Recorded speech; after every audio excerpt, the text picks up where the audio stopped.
दोस्तों, यकीनन आपने आम तो खाए होंगे, एक नहीं, दो नहीं, कई कई। गर्मियों के मौसम में तो चलते ही आम हैं। क्या आपको पता है कि आम का जो मज़ा है वो आम के साथ साथ उसकी गुठली भी मज़ा देती है। कभी आपने आम के साथ उसकी गुठली का मज़ा लिया है? नहीं? तो आपको इस स्टोरी में पता चलेगा कि आम के आम और गुठलियों के दाम क्या हैं। कि आपका आम तो फ़ायदा देता ही है, मज़ा देता है, लेकिन उसकी गुठलियाँ वो क्या फ़ायदा देती हैं, जिसमें आपको पता चलेगा कि आम आपको फ़ायदा तो दे रहे हैं, साथ गुठलियाँ भी कितना मज़ा दे रही हैं। चंद रोज बाद हसन की फुप्पो की शादी होने वाली थी। वो उसके दादा दादी के साथ गांव में रहती थी। इस शादी में शिरकत के लिए आज वो अपनी उम्मी और अबुआ के साथ बसों के अड्डे पर आया था। इसके अबुआ ने बस में 3 सीटें पहले ही से बुक करवा ली थी। गांव का सफर 8-10 घंटों का था। लंबे सफर का अपनी ही एक मजा होता है। हसन ने सोच रखा था कि वो खिड़की वाली सीट पर बैठेगा ताकि सारे रास्ते बाहर के मंजर से लुत्फ अंदोज होता रहे। इसे सफर के दौरान खेत, दरिया, बिल और छोटे बड़े घरों को देखने में बड़ा मजा आता था।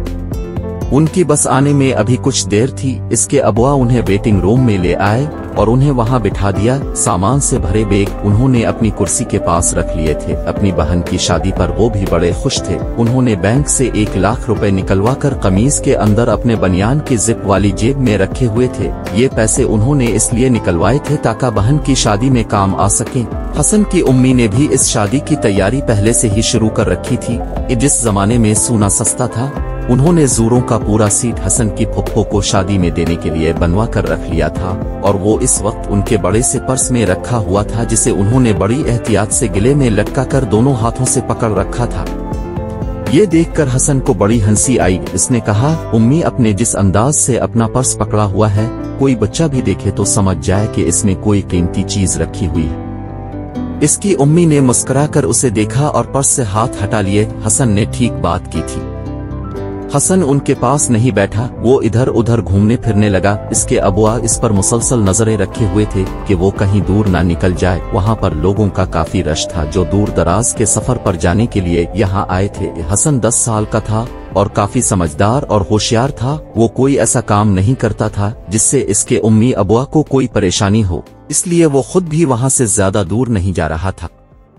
इस इंतजारगाह के सामने लोहे की एक रेलिंग बनी हुई थी। हसन रेलिंग के पास आकर खड़ा हो गया। सामने सड़क के पार एक बाजार था जिसमें बहुत सारी छोटी बड़ी दुकानें थीं। इस बाजार का वहां से फासला ज्यादा नहीं था, इसलिए हसन को दुकानों में रखी हुई चीजें बिल्कुल साफ नजर आ रही थीं। इन दुकानों पर बच्चों के खिलौनों से लेकर खाने पीने की हर चीज मौजूद थी। इसे किताबों और अखबारात की भी एक दुकान नजर आई। अचानक इसकी नजर फलों की एक बहुत बड़ी सी दुकान पर पड़ी। इसमें जमीन से लेकर छत तक फलों की पेटियां थीं और उन पेटियों में किस्म किस्म के फल निहायत करीने से सजा कर रखे गए थे। एक नौजवान लड़का सफेद शर्ट और जीन्स की पैंट पहने गुलई पर बैठा था और कुछ मुलाजिम पेटियों से फल निकाल निकाल कर तोल रहे थे और कागज के थैलों में भर भर कर ग्राहकों के हवाले कर रहे थे। इस फल वाले की दुकान पर बहुत रश था। ग्राहक जल्दी करने का तकाजा कर रहे थे और बार बार गर्दन घुमाकर बसों की तरफ भी देख रहे थे। किसी की बस अभी अड्डे पर लगी नहीं थी और जिसकी बस अड्डे पर लग गई थी वो कुछ देर में चलने वाली थी, इसीलिए वो सब बड़ी जल्दी में थे। हसन को ये मंजर बहुत अच्छा लगा और वो दिलचस्पी से इसे देखने लगा। अचानक इसकी नजर इसी दुकान के बाहर लटके एक बोर्ड पर पड़ी। इस पर लिखा हुआ था, गिल जमान फल फरोश, खुशखबरी, फल खाकर उनकी गुठलियां कूड़ेदानों में न डालें बल्कि थोड़ी सी जहमत करके उन्हें संभाल कर रखें। यहाँ पर गुठलियां तोल कर खरीदी जाती हैं, इसलिए जब भी फुर्सत मिले उन्हें यहाँ देकर मुकर्ररा कीमत वसूल कर ले।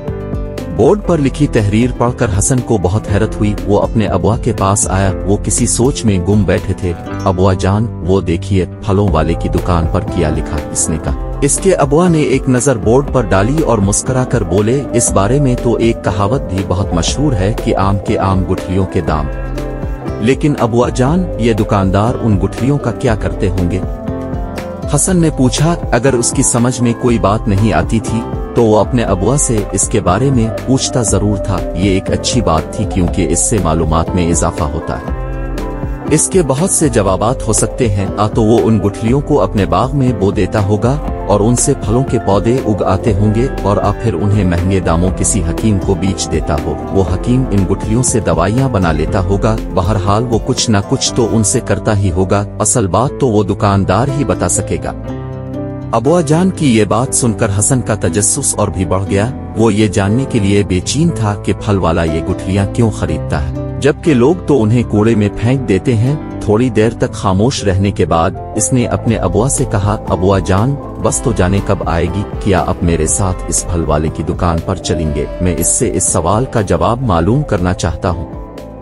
हसन, तुम तो एक बात के पीछे ही पड़ जाते हो, इसकी उम्मी ने इसे सरजनिश की। खामोशी से बैठो और अपने अबुआ जान को तंग मत करो, हमारी बस आने ही वाली है।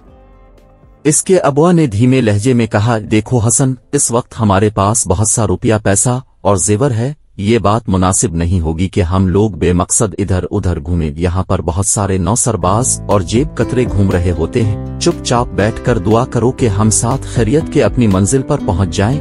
तुम्हारी फुप्पो की शादी हो जाएगी तो हम वापसी पर इस दुकानदार से मालूम कर लेंगे कि वो गुठलियाँ क्यों खरीदता है और उनका क्या करता है। उनकी बात सुनकर हसन खामोशी से कुर्सी पर बैठ गया और झुककर अपनी उम्मी की गोद में सर रखकर आते जाते मुसाफिरों को देखने लगा, मगर इसका ज़हन इसी सवाल की तरफ लगा हुआ था कि दुकान वाला उन गुठलियों का क्या करता होगा।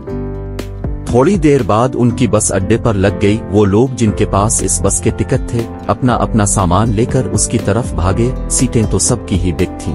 हसन के अबुआ ने जल्दबाजी का मुजाहरा नहीं किया और अपनी जगह बैठे बैठे इन मुसाफिरों को देखते रहे। बस के अमले का एक आदमी मेटल डिटेक्टर से मुसाफिरों का सामान चेक कर रहा था, दूसरा इसका टैग बनाकर सामान पर लगा रहा था और इस टैग का एक हिस्सा मुसाफिरों को दे रहा था ताकि सफर के इख्तिताम पर इसे दिखाकर वो अपना सामान ले सकें। एक तीसरा मुलाजिम इस सामान को बस के बाहर वाले हिस्से में बने हुए कंपार्टमेंट में रखता जा रहा था। जब सब मुसाफिर बस में बैठ गए तो हसन के अबुआ भी अपना सामान लेकर वहां पहुंच गए। हसन को सीटों के नंबर याद थे। वो भागकर बस में चढ़ा और अपनी खिड़की वाली सीट पर बैठ गया। ज्यादा देर नहीं गुजरी थी कि इसकी उम्मी और अबुआ भी इसके पास आकर बैठ गए। इस वक्त शाम के 4:15 बजे थे। बस ने 4:30 बजे चलना था। हसन की नजर फिर इस फल फरोश की दुकान पर पड़ी। लोग लाइन लगाकर अपने साथ लाए हुए बीज और गुठलियां इस दुकान वाले को दे रहे थे। ये लोग मुसाफिर नहीं लग रहे थे, करीबी बस्तियों में रहने वाले लोग थे। वो एक ठंडी सांस लेकर उन्हें देखने लगा। इसी लम्हे 2 कम उम्र लड़के बस में चढ़े। वो शक्ल सूरत और कपड़ों से तालिब इल्म लग रहे थे। उनके हाथों में चमड़े के बैग थे। इनमें से एक लड़के ने ऊंची आवाज में कहा, मुअज़्ज़ज़ ख्वातीन व हज़रात, हमारी दुआ है कि आपका सफर साथ खैरियत के साथ इख्तिताम पजीर हो। सड़क के पार हमारी फलों की दुकान है। हमारे भाई साहिब लोगों से फलों के बीज खरीद कर उन्हें पैकेटों में रखकर अब जैसे दूर दराज के सफर पर जाने वालों के हवाले करवा देते हैं, और वो भी बिल्कुल मुफ्त में। इस पैकेट में मुख्तलिफ पौधों के बीज हैं। अब से दरख्वास्त है कि मंजिल मकसूद पर पहुंचते ही पहली फुर्सत में इन बीजों को किसी मुनासिब और नर्म जमीन देखकर इसमें बो दीजिएगा। थोड़े अरसे बाद इनमें से पौधे निकल आएंगे। इस काम को अपनी जिम्मेदारी समझकर करें। पौधे न सिर्फ हमारे माहौल और हवा को साफ सुथरा रखते हैं, बल्कि ये मौसम की तब्दीलियों को रोकने का सबब भी बनते हैं। जितने ज्यादा दरख्त हमारे मुल्क में होंगे, हमारी आबो हवा भी साफ सुथरी रहेगी और गर्मी भी कम पड़ेगी। उनकी वजह से बारिशों में भी इजाफा होगा। जिम्मेदार और मुहिब वतन की हैसियत से हम सब की ये कोशिश होना चाहिए कि हम ज्यादा से ज्यादा दरख्त लगाएं ताकि हमारा मुल्क सरसब्ज और शादाब रहे। वैसे भी दरख्त लगाना बहुत बेहतरीन काम है। जब तक लोग उनसे फायदा उठाते रहेंगे और आराम महसूस करेंगे, उन्हें लगाने वाले को भी याद करते रहेंगे। लड़के की बात खत्म हुई तो इसने और उसके साथ आए हुए दूसरे लड़के ने अपने बैगों में से छोटे छोटे खूबसूरत पैकेट निकाल कर सीटों पर बैठे हुए लोगों में तकसीम करना शुरू कर दिए। इन पैकेटों में मुख्तलिफ किस्म की गुठलियां और बीज मौजूद थे। वो लड़के जल्द ही उनकी सीट तक भी आ गए और उनमें से एक लड़के ने 3 पैकेट हसन को पकड़ा दिए। हसन ने उनका शुक्रिया अदा किया और बोला, आप लोग तो ये बहुत अच्छा काम कर रहे हैं। ये तो है, इस लड़के ने मुस्कुराकर जवाब दिया। लोग हमारी बातें गौर से सुनते हैं और हमें खुशी है कि उन्हें दरख्तों की अहमियत का एहसास होने लगा है, क्योंकि हमारे इस काम के बारे में वो दूसरों को भी बताते हैं। इन बातों को सुनकर दूसरे लोगों में भी दरख्तों की अहमियत का शऊर पैदा होता है। हम उन्हें बसों में इसलिए तकसीम करते हैं कि इस तरह पौधों के बीज और गुठलियां बगैर किसी खर्च के मुल्क के दूर दराज शहरों में बआसानी पहुंच जाती हैं। थोड़ी देर बाद लड़के अपना काम खत्म करके चले गए। हसन उन्हें तरीफी नजरों से जाता देख रहा था। इसके अबुआ मुस्कुरा कर बोले, लो मियाँ हसन, शुक्र है तुम्हें अपने सवाल का जवाब मिल गया और उम्मीद है तुम्हारी उलझन दूर हो गई होगी। ये बच्चे और उनका भाई कहने को तो फल फरोश हैं, मगर उसके साथ साथ ये एक जिम्मेदारी का काम भी कर रहे हैं। उन्होंने कितनी अच्छी तरकीब निकाली है। अब लोग फल खाकर उनकी गुठलियां कूड़े में नहीं फेंकते बल्कि जमा करके उन्हें फरोख्त कर देते हैं और ये फल फरोश उन गेट लोहे को धोकर साफ सुथरा करके और खूबसूरत पैकेटों में रखकर दूर दराज इलाकों में जाने वाले मुसाफिरों के हवाले कर देते हैं। सब तो नहीं मगर लोगों की एक बड़ी तादाद उन बीजों को जमीन में बो देती होगी और इस तरह हमारे प्यारे मुल्क में दरख्तों की तादाद में इजाफा होता रहता होगा।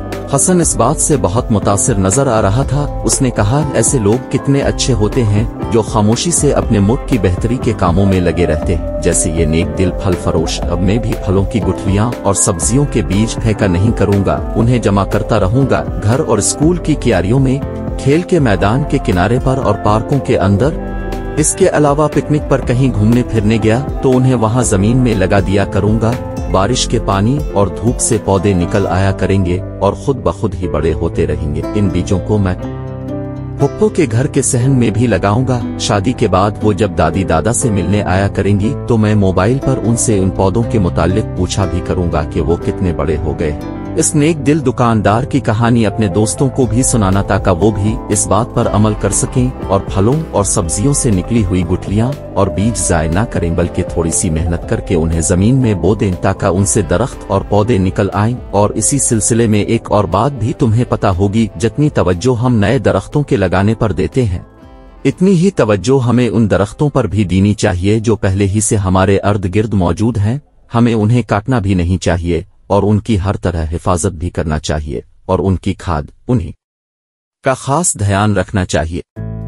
जी अबुआ जान, मैं वादा करता हूँ कि आपकी बताई हुई बातों पर अमल करूंगा।